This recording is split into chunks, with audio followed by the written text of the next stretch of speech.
Hey guys, this is P Tiger and welcome back to my channel. और आज हम अपने चैनल के ऊपर दोबारा से अपनी हल्क की सीरीज़ को कंटिन्यू करने के लिए जा रहे हैं। अब हमने हल्क की सीरीज़ के लास्ट एपिसोड्स के अंदर देखा था कि किस तरीके से डॉनी केट्स ने हल्क को दोबारा से रिवैम्प करा है मार्वल कॉमिक्स के लिए, जहाँ पे उन्होंने उनकी ज़बरदस्त तरीके के स्टारशिप हल्क को बनाया है, जो कि अपने दिमाग के अंदर हल्क की अलग अलग पर्सनैलिटीज़ को कैद करके रखता है और उसका इस्तेमाल करके हल्क को पावर दे रहा होता है। और साथ साथ हमने बैनर ऑफ वॉर के पूरे स्टोरी आर्क के अंदर ये देखा था कि उसका मुकाबला थॉर के साथ होता है और उसके एंड में हम देखते हैं कि बताया ऐसा गया था कि थॉर ने बेसिकली बैनर को मार दिया है, लेकिन सच में बैनर मरा नहीं था, बल्कि अपने स्टारशिप वाली हल्क की फॉर्म में इस यूनिवर्स से कहीं दूर जाने का फैसला करता है, जहाँ पे कोई इसके बारे में पता ना लगा सके।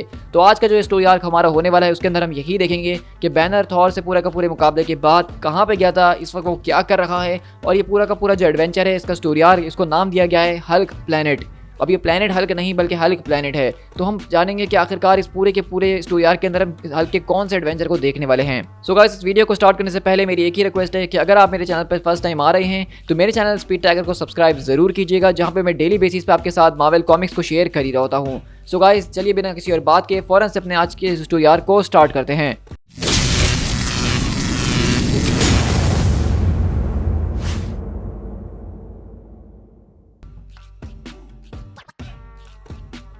तो हमारी कहानी की स्टार्ट बेसिकली ब्रूस बैनर के साथ होती है, जिसको एक पेड़ के साथ बांधा गया है, और हम देखते हैं कि वो बोलता है कि ये सच में बहुत ही ज़्यादा स्टूपिड है। लेकिन वहीं से हम देखते हैं कि एक आदमी बैठ के ब्रूस से बात कर रहा होता है और कहता है कि यही तो पूरा का पूरा प्रोसेस है और तुम्हें प्रोसेस के अंदर ट्रस्ट करना होगा।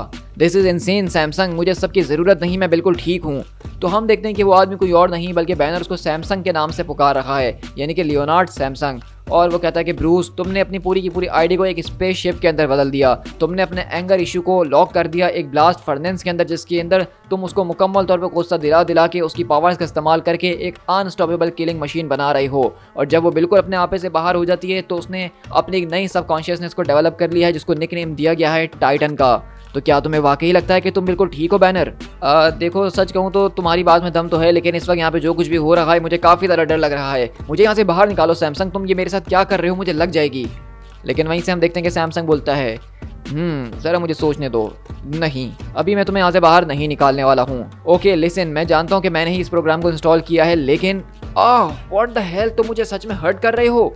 वेल, सच कहूँ तो तुम्हें शूट तो किया गया है, लेकिन असल सवाल यहाँ पे ये नहीं है। मैंने तुमसे सवाल किया था कि तुम्हारे चाइल्डहुड के बारे में। मुझे अपने चाइल्डहुड की, अपने बचपन की एक अच्छी चीज़ बताओ। That's it. आज का हमारा यही पूरा का पूरा प्रोग्राम होने वाला है, यही हमारा मिशन होगा कि तुम अपने बचपन की मुझे कोई एक बात बताओगे। Finding sunshine in the storm clouds. आज की इस पूरी की पूरी क्लास के अंदर हम तूफानी बादलों के अंदर एक सनशाइन को ढूंढने की कोशिश करेंगे।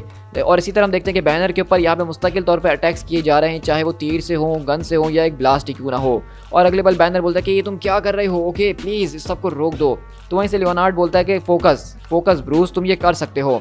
तो अगले पल ब्रूस बताता है कि हाँ ठीक है, मेरे पास एक याद है मेरे बचपन की, वो लोगन है। लोगन? वो कौन है आखिरकार?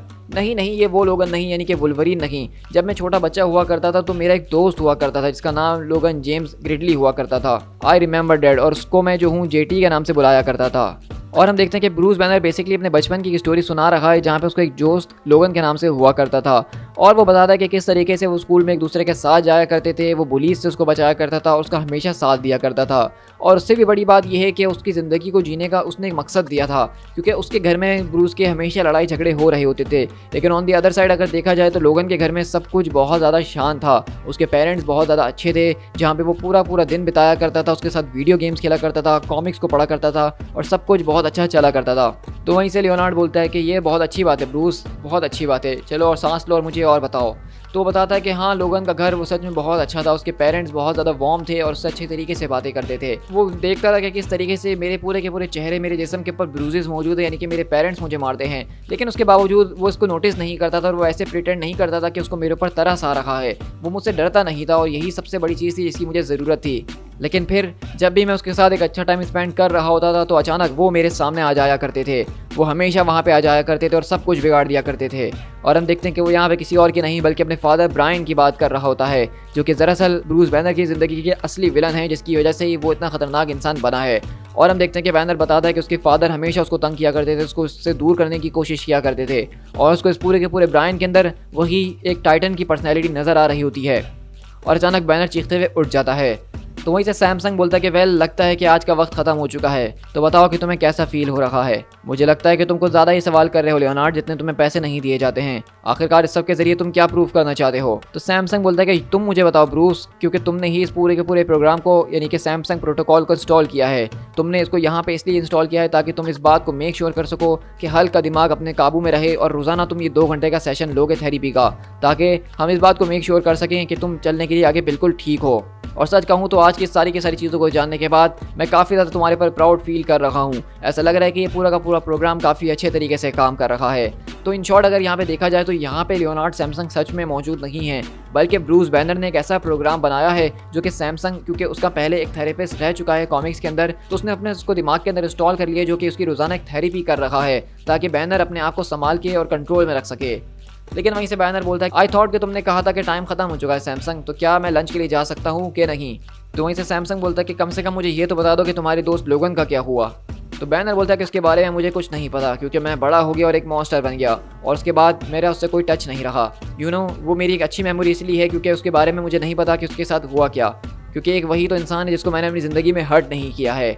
और अगले पल बैनर वहाँ से उस पूरे के पूरे प्रोग्राम को बंद करके यहाँ से बाहर आ जाता है।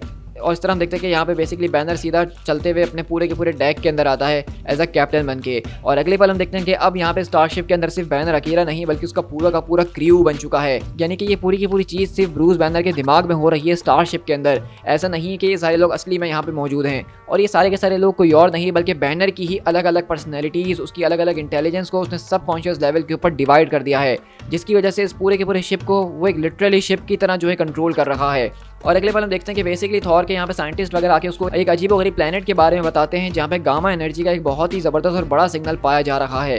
तो बैनर उसके बारे में और पता करने की कोशिश करता है, और वो लोग यही बताते हैं कि हमने उस जगह को मैप करने की कोशिश करी, लेकिन ऐसा लग रहा है कि उसका एटमॉस्फेयर बहुत ही ज़्यादा अजीबोगरीब है, जैसा कि वो वहाँ से गायब भी हो गया हो। तो बैनर बोलता है कि क्या मतलब है कि वहाँ कोई एटमॉस्फेयर नहीं है, ये चीज़ कैसे पॉसिबल हो सकती है, क्योंकि तुमने तो कहा था कि वहाँ पे कुछ लाइफ फॉर्म्स भी मौजूद हैं।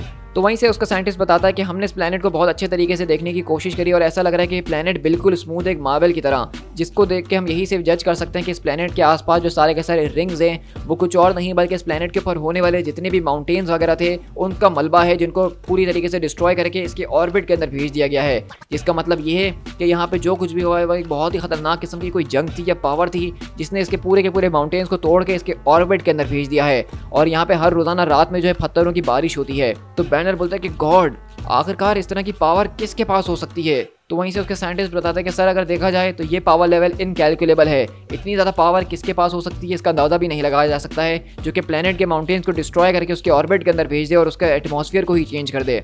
तो बैनर बोलता है इसका मतलब ये है कि वहाँ पर जो कोई भी चीज़ मौजूद है उस प्लेनेट के ऊपर वो काफ़ी ज़्यादा स्ट्रॉन्ग एंड टफ है। लेकिन आखिरकार ये स्पाइक किस चीज़ का है जो कि हमें यहाँ पर नज़र आ रहा है। तो वहीं से वो बताते हैं कि कैप्टन देख के तो ऐसा लगता है कि ये वो जगह है जहाँ पे वो अपने हंसी मजाक और मस्ती के लिए जाते हैं। इन शॉर्ट अगर कहा जाए तो ये कसिनो है सर, जिसको उन्होंने अपने हाथों के जरिए बनाया है। यहाँ पे इतना बड़ा एक पूल है जो कि ऑर्बिट से भी देखा जा सकता है। तो क्या ये सच में एक सवाल नहीं है सर कि एक ऐसा प्लेनेट जो कि गामा एनर्जी से भरा हुआ है, जिसकी पॉपुलेशन इतनी ज़्यादा स्ट्रेंथ और इंटेलिजेंस के अंदर है कि उन्होंने अपने प्लेनेट के एटमॉस्फेयर को ही चेंज कर दिया है, तो आखिरकार वहाँ पे किस तरीके के बीइंग्स होंगे। तो हम देखते हैं कि बेसिकली अगले पल बैनर जो है सूट अप करता है फुल अपने पूरे के पूरे स्टारशिप के अंदर, और वो उस प्लेनेट के ऊपर जाने का फैसला करता है जिसके बारे में उसके लोगों ने पता लगाया है। यानी कि इन शॉर्ट उसने खुद ही पता लगाया है, और वो अब इस तरीके से प्रिटेंड कर रहा है कि उसके दिमाग के अंदर एक पूरा का पूरा क्रू मौजूद है। तो डॉनी केट्स ने जिस तरीके से हल्क के कैरेक्टर को चेंज करा है, आई एम लिटरली इम्प्रेस्ड कि इस तरह से कोई हल्के कैरेक्टर को इससे पहले नहीं लिखता हुआ आया है, और बहुत ज़्यादा ज़बरदस्त तरीके से उन्होंने विजुअली हमारे सामने हल्क की सारी पर्सनैलिटीज़ को ला के रख दिया है। अब हम बेहतर तरीके से अंडरस्टैंड कर रहे हैं कि हल्क के दिमाग में अंदर जो चीज़ें चलती थी वो किस तरीके से चलती थी। और इसी तरह हम देखते हैं कि हल्क बेसिकली यहाँ पे उस पूरे के पूरे प्लेनेट के ऊपर ज़बरदस्त तरीके से आके लैंड करता है, और वो डिटेक्ट करता है कि कुछ लाइफ फॉर्म्स उसकी तरफ आ रही हैं, लेकिन वो उनको देख नहीं पा रहा होता। तो अगले पर हल्क बोलता है कि यहाँ पे फायर करने के लिए प्रिपेयर करो, लेकिन वहीं से वो कहता है ज़रा एक मिनट, मैं कुछ देख रहा हूँ, ये आखिरकार क्या ये मैं हूँ यहाँ पे।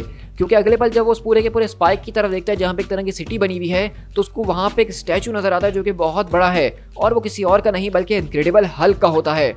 और अगले पल हम देखते हैं कि वहाँ से कुछ अजीब और गरीब एलियन बीइंग्स जो हैं, जो कि बहुत ही खतरनाक और ज़ॉम्बी किस्म के लग रहे हैं, वो हल्क के ऊपर आके अटैक करना शुरू करते हैं, और हल्क उनसे अपना पीछा छुड़वा रहा होता है और उनको एक एक पंच मार के दूर कर रहा होता है। लेकिन तभी हम देखते हैं कि वहाँ पे एक खतरनाक किस्म का ब्लास्ट होता है और ज़बरदस्त तरीके का एक पोर्टल खुलता है, जहाँ से हम देखते हैं कि एक औरत आती है और कहती है कि ब्रूस बैनर, तुम्हें यहाँ पे डरने की ज़रूरत नहीं है, मेरा नाम मोनोलिथ है, एंड वेलकम होम। और अगले ही पल हम देखते हैं कि बेसिकली इस पूरी की पूरी जगह के ऊपर जो रूल करती है, जो एक रानी है इनकी मोनोलिथ, वो यहाँ पे आ चुकी है और वो हल्क को ये बता रही है कि हल्क का बेसिकली ये घर है, यानी कि इस प्लेनेट, इस लोगों के बीच, यानी कि ये प्लेनेट, ये सारे के सारे लोग और इनक्रेडिबल हल्क, इनके बीच शायद कोई हिस्ट्री है जिसके बारे में ब्रूस बैनर अभी तक नहीं जानता है। To be continued.